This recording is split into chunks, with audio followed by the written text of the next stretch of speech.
এই প্রশ্নটা আপনাদের দুজনের কাছেই আসলে মানে প্রথম কথা, আমি ওসমান হাদির মৃত্যুকে এক ধরনের লস মনে করি, আনটাইমলি মনে করি, নিষ্ঠুর মনে করি, এবং তাকে গুলি করে পালিয়ে যে যারা যেতে পেরেছে ব্রড ডেলাইটে গুলি করে, সেইটাকে আমি তাকে ধরতে না পারার জন্য আমি আসলে সরকারকেও দায়ী করি।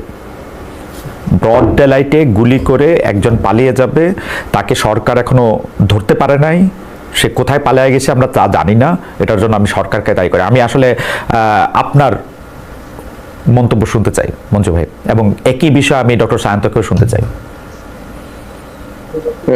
জনাব খালিদ মহিউদ্দিন, আপনাকে ধন্যবাদ। আসলে তো ঠিক আপনার এই শোতে যখন ঢুকবো আমার শরীরটা ভালো না, গত কয়েকদিন থেকে যখনই ঢুকবো সেই মুহূর্তেই আমার কাছে খুবই অথেন্টিক এবং গুরুত্বপূর্ণ জায়গা থেকে ফোনে সেই দুঃসংবাদটা জানানো হলো।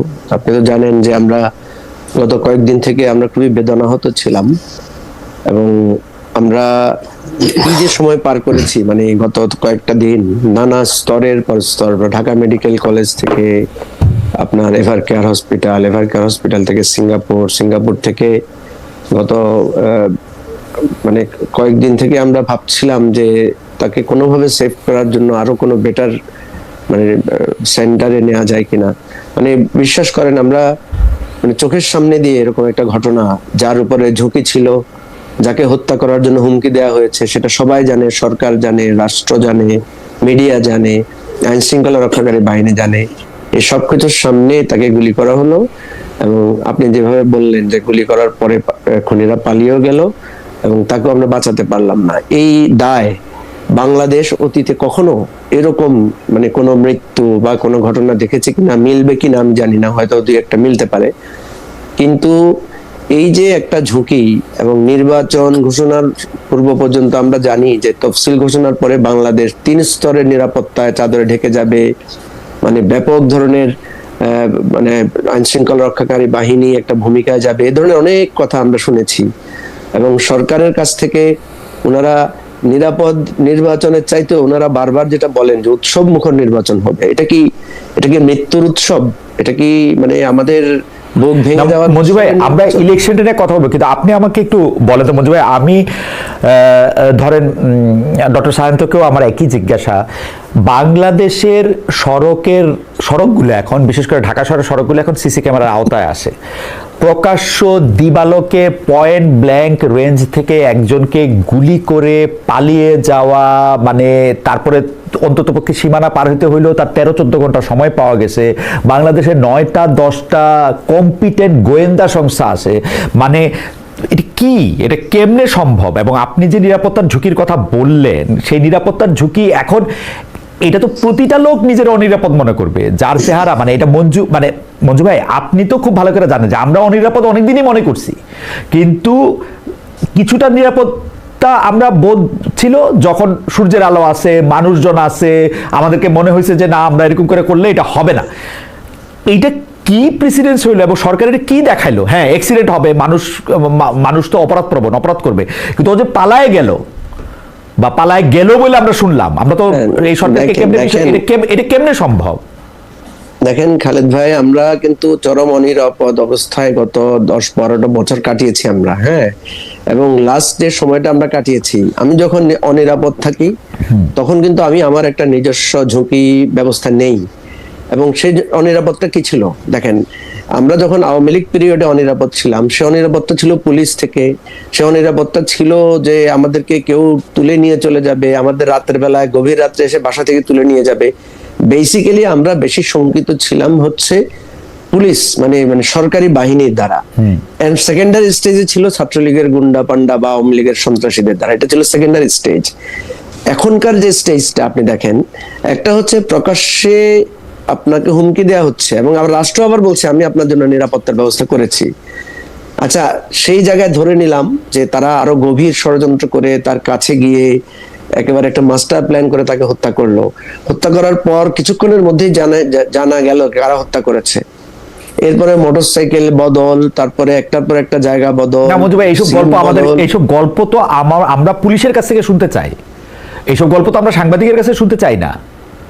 মোটরসাইকেল সেটাই, বদল আমার করছে কথা নাকি কি হচ্ছে- করছে সেটা তো একটা পুলিশ বলবে। পুলিশের স্বরাষ্ট্র মন্ত্রণালয় আইসা বললো যে 50 লাখ টাকা পুরস্কার দিব। মানে আশ্চর্য ঘটনা। না, মানে এই সিসি এই ক্যামেরায় ঘটনার দেখা যাচ্ছে পরে- একটা যে একটা এই গুলি করে। ঘটনার পরে জি এই ঘটনার পরে বাংলাদেশের গোয়েন্দা, বাংলাদেশের পুলিশ ব্যবস্থা নাই, এটা ডিক্লেয়ার করা হোক, আমরা আমাদের নিরাপত্তা নিয়ে চলবো। খালেদ ভাই, আমরা কিন্তু মানে বাংলাদেশের মানুষ তো এমনি জান হাতে নিয়েই চলে। ধরেন আমাদের সড়ক নিরাপত্তা কি আছে বলেন?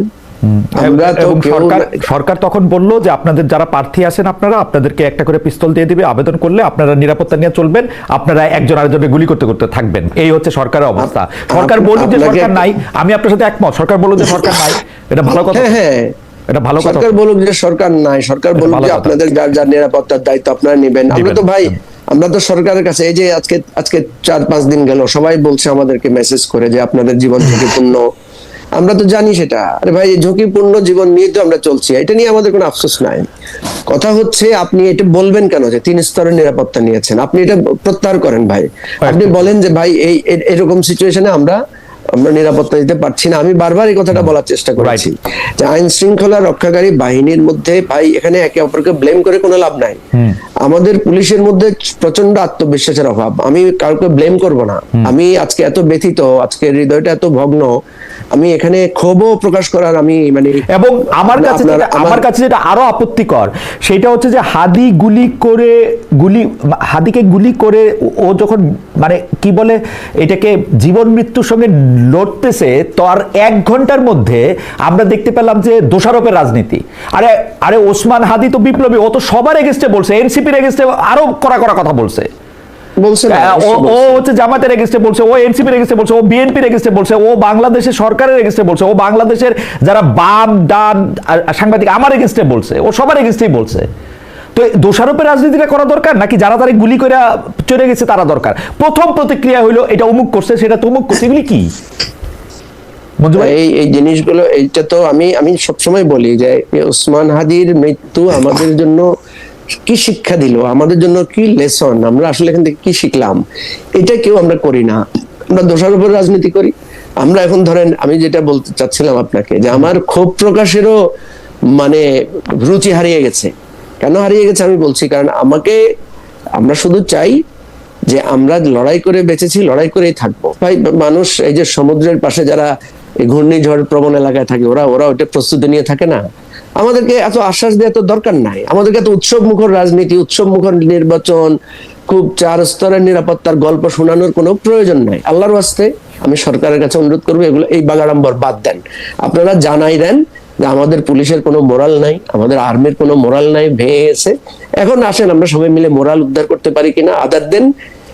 দেখেন, একটা মানে আমাদের এখানে সংস্কার নির্বাচন নিয়ে আমরা অযথা বিতর্ক করেছি। বিএনপি জামাতের এই বিতর্কের বিরুদ্ধে আমি আপনার শোতে পর্যন্ত বলেছি, একটা রাষ্ট্র এরকম একটা বিপর্যস্ত অবস্থার মধ্যে আছে।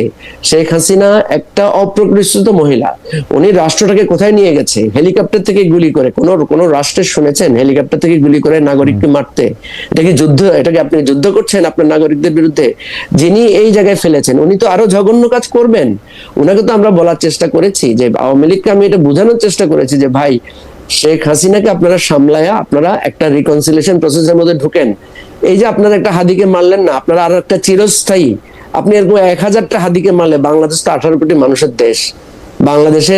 বাংলাদেশের লক্ষ লক্ষ মানুষকে হত্যা করে পাকিস্তানিরা কি ভাই পারছে আমাদের স্বাধীনতার আশা দমাইতে পারছে? এরশাদ পারছে? কেউ তো পারে নাই। তো এই জিনিসগুলো আর কত টেস্ট করবেন আপনারা? এই যে ওসমান হাদিকে মারছেন, আপনি বিশ্বাস করবেন না যে কি পরিমাণ আওয়ামী ঘৃণা আরো মানুষের মধ্যে উৎপাদিত হবে। এবং এই ঘৃণার রাজনীতি তো নতুন করে আবার একটা মানে চক্রাকারে তৈরি হবে। এটা তো শেষ হবে না। এবং এইটা যুগ যুগ ধরে যদি আপনারা চলমান রাখতে চান, এবং এটা দিয়ে যদি মনে করেন যে বাংলাদেশ একটা নতুন রাজনৈতিক বন্দোবস্তে যাবে, এটা তো যাবে না কখনো।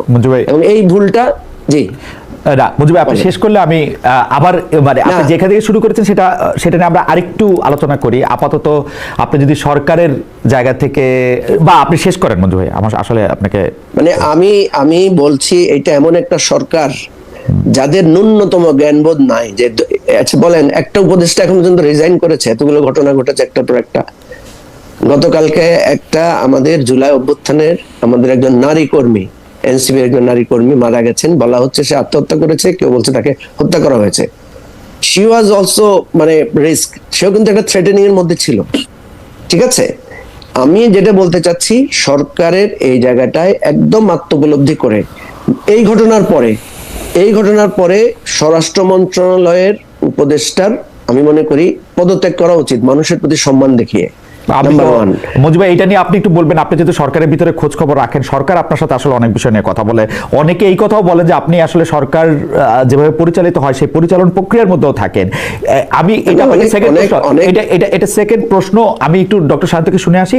সেটা হচ্ছে কি, আসলে স্বরাষ্ট্র উপদেষ্টা ছাড়াও এখানে যেহেতু স্বরাষ্ট্র মন্ত্রণালয়ের দায়িত্ব নিয়ে একজন বিশেষ সহকারী আছেন, আইজি আছেন, তারাও কি মানে মানে এটা কি একটা অতি সন্ন্যাসীতে গাজর নষ্ট, too many cooks in the kitchen কিনা, সেইটাও আপনি আমাদের যদি একটু বলেন। আমরা একটু ডক্টর সায়ন্তকে শুনে আসি। ডক্টর সায়ন্ত, আমার আসলে কোনো কিছু প্রশ্ন করার নাই, আপনি একটু যদি বলেন যে মানে অ্যাক্সিডেন্ট হইতে পারে, পৃথিবীর অনেক উন্নত দেশেও আসলে পলিটিশিয়ানদেরকে আমরা মানে বিভিন্ন ধরনের ঝুঁকি, নিরাপত্তার অভাব এগুলি আমরা দেখছি, কিন্তু প্রকাশ্য দিবালোকে এই ঘটনা ঘটায় আজকে এইটার গত শুক্রবার বাংলাদেশ সময় 2টার এদিক ওদিক এই ঘটনা ঘটছে, তারপরে আজকে এটা বৃহস্পতিবার বাংলাদেশ সময় এখন রাত 10:13 বাজে, মানে 10:13 বাজে, রাইট? তো ওই সময় পর্যন্ত ওকে মানে পুলিশ বাহিনী ওকে ধরতে পারবে না, মানে ওর বাবা মাকে ধরবে, অমুকের এইটাকে ধরবে, তমুকের এটাকে ধরবে, একে দোষ দিবে, তাকে দোষ দিবে, এটা কিরকমের মধ্যে পড়লাম শান্ত ভাই, আপনি যদি আমাদের একটু বলেন। আপনার প্রথমেই আমি শহীদ ওসমান হাদির রুহের মাগফিরাত কামনা করছি, আল্লাহ তাকে শহীদি মৃত্যু হিসেবে কবুল করুন।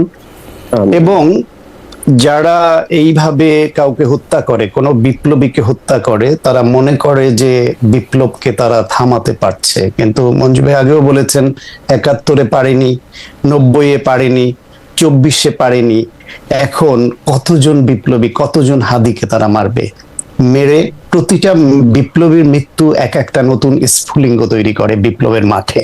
সুতরাং এই মৃত্যু হাদি শহীদের মর্যাদা পেয়েছে এবং আমাদের বিপ্লবের কোনো ক্ষতি হবে না, বরং বিপ্লব আরো বেগবান হবে। হাদির যেই চাওয়া ছিল বাংলাদেশ পন্থী অবস্থান নেয়া, ভারতের আধিপত্যবাদের বিরুদ্ধে শক্ত অবস্থান নেওয়া, বাংলাদেশের গণতন্ত্রের পক্ষে অবস্থান নেওয়া, জনকল্যাণের পক্ষে অবস্থান নেওয়া, এবং ওর সবকিছু, ওর বলার ধরনটা একটু অন্যরকম ছিল। আমি সবসময় বলতাম একটু খ্যাপাটে ছেলে, কিন্তু তার বুকে এবং মুখে অভিন্ন সুর ছিল। আমাদের ট্রেডিশনাল পলিটিশিয়ানদের মতো তরুণ থেকে বর্ষিয়ান পলিটিশিয়ান বেশিরভাগের যেরকম বুকে এবং মুখে কৌশলের রাজনীতি, হাদি সেই কৌশলের আশ্রয় নেয়নি। বুকে যা বিশ্বাস করত, মুখে তাই বলতো, তাই করত। সেই ছেলেটাকে এইভাবে মারার পরে সে খুনিদের ধরা গেল না এতদিনে, এবং শোনা যাচ্ছে পালিয়ে গেছে। এবং আমি সাধারণ অর্থে, আমি খুব সাধারণ চিন্তার মানুষ, সাধারণ চিন্তায় যেটুকু বুঝি, সরকারের পরিচালনা, বাহিনীর পরিচালনা অত খুব ভালো বুঝি না আমি, কিন্তু এটুকু বুঝি যে কোনো না কোনো বাহিনীর কোনো না কোনো অংশ জড়িত না হলে এইভাবে খুনি দেশ ছেড়ে বর্ডার ক্রস করে যেতে পারে না। আমাদের বর্ডার